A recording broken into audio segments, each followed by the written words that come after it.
Good morning, I'm Diane from Pleasant Hill United Methodist Church. Thanks for joining me today for our adult Sunday school lesson. In the United Methodist Church and many other Western traditions, Epiphany marks the arrival of the Magi from the East, who came to worship and bring gifts of devotion to the Christ child, thus revealing his divinity to the world. So Epiphany happens this week. It's celebrated all over the world on the 12th day after Christmas, which is January 6th. Epiphany has been observed throughout much of the Western Church as occurring on January 6th, but because most churches don't actually mark Epiphany with a midweek service, the celebration of the special day is often associated with the nearest Sunday. Now, the period between Christmas and Epiphany is known as the 12 days of Christmas. And in old times, an old custom was to give a gift for each of the days from December 25th through January 6th for the 12 days of Christmas. Think of the song, on the first day of Christmas. Yeah, I'm not going to sing anymore. Anyways, Epiphany was known as the Day of Kings in some cultures, Dia de los Reyes, and it was one continuous feast period. What does Epiphany mean? Well, it's a Greek word and it means to show forth or to appear. In church history, this word has become closely associated with the revelation of Christ in connection with the gift of the Magi. And many of us were introduced to Epiphany through the familiar silhouetted image of the three wise men bearing gifts as they followed the great star by night. Epiphany marks the arrival of the Magi from the East, who bring gifts and they worship the Christ child. Now, in today's language, popular usage likens Epiphany to words such as Eureka or aha. But this is not what it really was to mean. It really means that it's the extension of salvation, not just to Jews, but also to the Gentiles. In the United States, there's many different ways to celebrate due to the diversity of practices of the Christian faith. Some examples of celebrations include the Great Fruit Cake Toss in Colorado, the beginning of Carnival in Louisiana. The longest running and largest Epiphany celebration is hosted by St. Nicholas Greek Orthodox Church in Tarpon Springs, Florida, and that attracts people from all over the United States to this celebration. It's a huge celebration with young men diving into the bayou to retrieve the cross.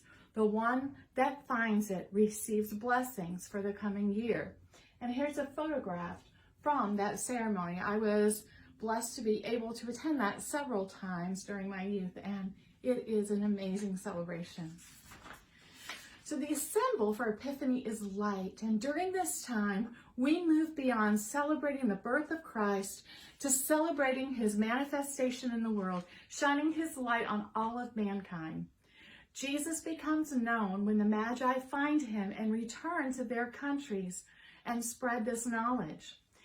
It's that time, Epiphany is that time for us to let the light shine from us to other people by extending grace to others, to open us up and to have us share with others Jesus' ministry and his message, and that he is the light of the world. Now, the gospel calls the men from the East who visited the Christ child the Magi. That means wise or learned.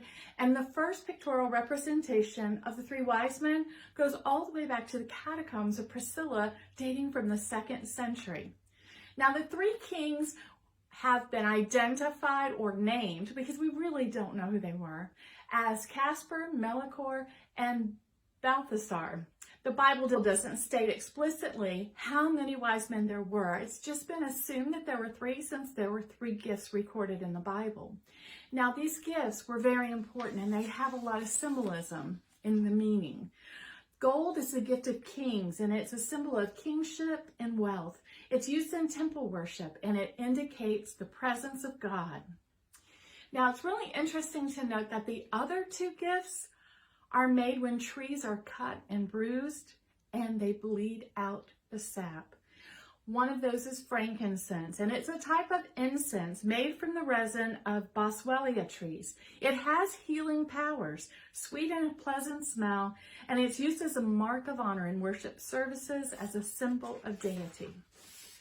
Myrrh is a type of incense made from the gum of the commiphora tree, and it's extracted as a liquid. It's used to either dress wounds or anoint the dead.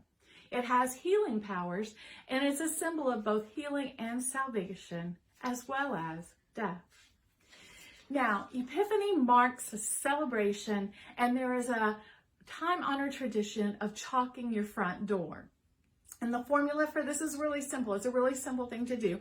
You take a piece of chalk, and above your door, you write letters, and these letters have meanings. The first ones are the initials. You'll see the initials of the three wise men, Casper, Melchior, and Balthazar, who came to visit Jesus. They also abbreviate the Latin phrase, Christus Monasteum Benedictat, may Christ bless this house. You put plus signs in there to represent the cross.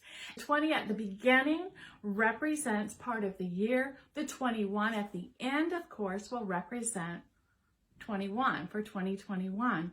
And so this inscription is performed as a request for Christ to bless those homes so marked, and that he stay with those who dwell within throughout the entire year. The chalking is a reminder that we and all who dwell there belong to Christ. It is our request that God bless all who live, work, and visit our homes. And so again, when you write it above your door, you would write 20 plus capital letter C plus M plus B plus 21 for the new year. The King's Cake is another Epiphany tradition that people take part in, and a baby Jesus, a little tiny baby Jesus, is baked into each cake. And the persons that find the baby Jesus are said to gain favor and blessings for the coming year.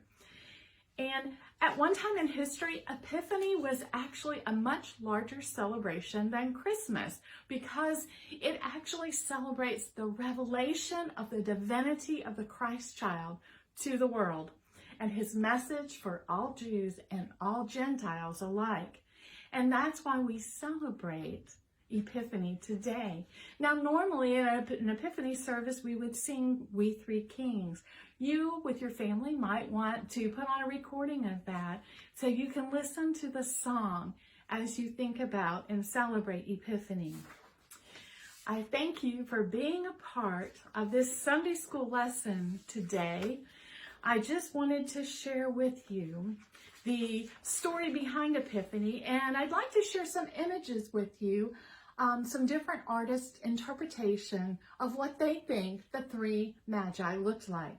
Now, Casper is usually represented wearing a green cloak and a gold crown with green jewels on it, and they believed that he was the one who brought the frankincense.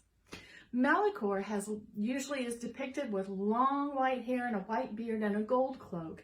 And because he has a gold cloak on, it is believed he brought the gold to baby Jesus. And Balthazar has a black beard and wears a purple cloak. He represents the gift of myrrh that was brought to baby Jesus. And so, as I read to you from Matthew 2, 1 through 16, the story of the Magi visiting the Christ child, I wanted to share with you different images and different artists' interpretation of what this might have looked like. Matthew 2, 1 through 16. After Jesus was born in Bethlehem in Judea, during the time of King Herod, Magi from the east came to Jerusalem and asked, "Where is the one who has been born King of the Jews? We saw his star when it rose and have come to worship him." When King Herod heard this, he was disturbed, and all Jerusalem went with him. When he had called together all the people's chief priests and teachers of the law, he asked them where the Messiah was to be born. "In Bethlehem in Judea," they replied, "for this is what the prophet has written. But you, Bethlehem, in the land of Judea, are by no means least among the rulers of Judah, for out of you will come a ruler who will shepherd my people Israel." Then Herod called the Magi secretly and found out from them the exact time the star had appeared. He sent them to Bethlehem and said, "Go and search carefully for the child. As soon as you find him, report to me, so that I too may go and worship him." Well, after they had heard the king, they went on their way, and the star they had seen when it rose went ahead of them until it stopped over the place where the child was. When they saw the star, they were overjoyed, and on coming to the house, they saw the child with his mother Mary, and they bowed down and worshipped him. When they opened their treasures and presented him with gifts of gold, frankincense, and myrrh, and having been warned in a dream not to go back to Herod, they returned to their country by another route. When they had gone, an angel of the Lord appeared to Joseph in a dream. "Get up," he said, "take the child and his mother and escape to Egypt. Stay there until I tell you, for Herod is going to search for the child to kill him." So he got up, took the child and his mother during the night, and left for Egypt, where he stayed until the death of Herod. And so was fulfilled what the Lord had said through the prophet, "Out of Egypt I called my son." When Herod realized he had been outwitted by the Magi, he was furious. Well, thank you for joining me today for this lesson on the meaning of Epiphany.